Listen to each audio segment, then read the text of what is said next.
पंकजाताई, आम्ही ती माणसं आहोत जी तुमच्या आयुष्याच्या विविध टप्प्यांवर तुमच्याशी जोडली गेलो. तुमच्या राजकीय प्रवासाचे आम्ही साक्षीदार झालो.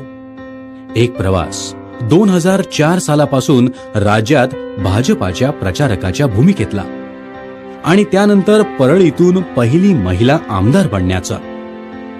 तो प्रवास जेव्हा ट्रेनमध्ये सापडलेल्या एका दिवसाच्या अर्भकाला स्वतःच्या हातात घेऊन स्त्री भ्रूण हत्येविरुद्ध छेडलेल्या आंदोलनाचा.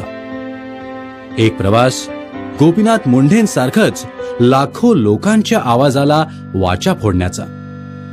एक प्रवास एल्गार मोर्चाच्या माध्यमातून भ्रष्टाचाराच्या विरोधात मोहीम सुरू करण्याचा. 2014 मध्ये पुन्हा संघर्ष यात्रेच्या माध्यमातून महाराष्ट्रात सत्ता परिवर्तन करण्याचा. महाराष्ट्र सरकारमध्ये मंत्रीपदी विराजमान होण्याचा. आज माझ्यासारखे लाखो निष्ठावान कार्यकर्ते आपल्याला शुभेच्छा देत आहेत तुमच्या वर्तमान आणि भविष्यासाठी.